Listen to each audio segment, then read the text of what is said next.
Hey there guys, I'm bringing you a magic training guide that makes you some profit as well. I found this really helpful, so if you guys did as well, it's really well put together. Make sure to give it a thumbs up, and thanks a lot. I appreciate it. Mikatsul! What's going on, guys? It's Mikatsul here on Harry Trench, and I'm going to bring you a mage training guide for your range tank. So we're going to start from level 1. What you want to do is just go to cows or whatever. If you have no money at all, you can just pick up a one of those air staffs that they drop and cast Windrush until you have enough to cast the other spells, get runes, whatever, cast the high spell you can until you get to Varrock Teleport. Now, there's different ways you can go. You can keep casting offensive spells until you can alch, or you can do what I would do, and I would just cast the teleports. So it's spam, click the teleports, kind of like alching. Just keep progressing in the teleports higher as you get a higher mage level until you make it to 55 mage.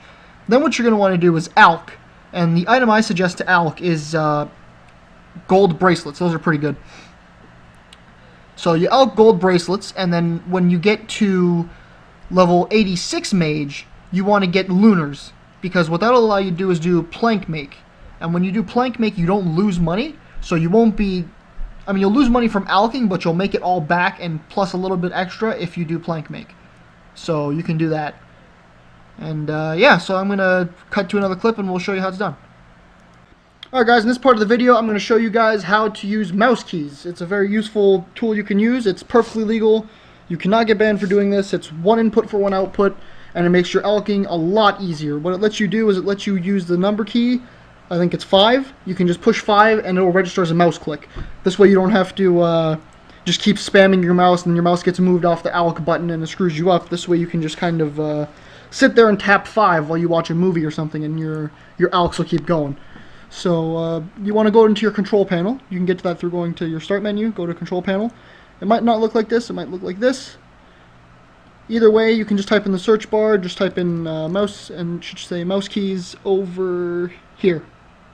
Yeah, right here. Under ease of access center, it'll say move the pointer with the keypad using mouse keys. You want to click that.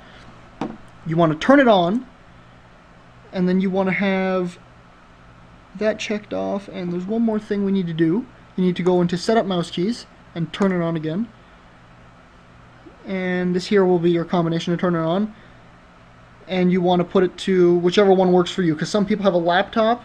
So if you have a laptop and you don't have a number pad, you don't want that. But if you just play around with that, whichever one on or off works for you, and then just hit apply. Once you do that, now whenever you push the number 5 on your keyboard, you will it will register as a click, so you can just kind of sit there and spam 5 while you do whatever you want, and you can get your mage levels up. Alright guys, now I'm going to show you, after you've set up your mouse keys, how you can use it to your benefit. So you just kind of want to set it up here. You see these buttons here? You can hide the other spells except for miscellaneous, and you want to set your inventory up like this. The item you want to alch will be right here, gold bracelets, and your runes should be down there so you don't accidentally alch them. And you just kind of put your mouse over it, and you just start spamming your 5 key, and it'll just keep alching for you. So you can just keep tapping 5. Well, of course, you have to keep clicking. You can't just push 5. But every time you click 5, it registers as one click. So it's perfectly legal. You're allowed to do it. You can even read it up on the forums on the rules. It's totally allowed. So that's how you should do your alchemy. And then once you're done with your alchemy, you get to move on to plank make, which I will demonstrate in the next clip.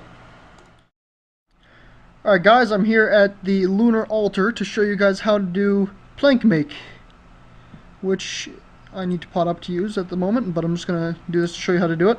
You need coins for this spell as well, just so you know. You just hit this, you select your log, and then yeah, it'll ask you about this. You say don't ask again and it'll shut up. And there you go. You've made your plank. It costs me 1,050 GP.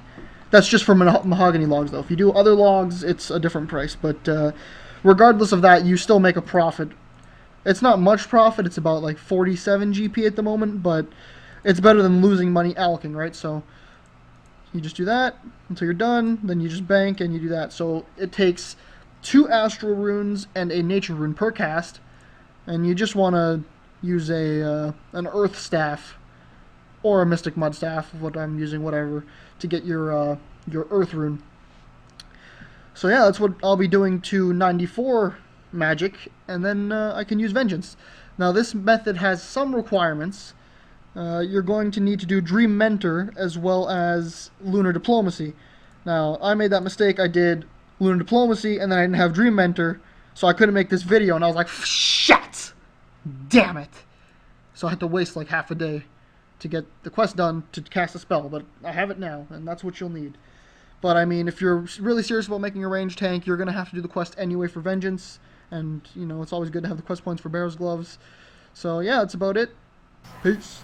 Meanwhile, PKing. No, Claus, shit! Damn it!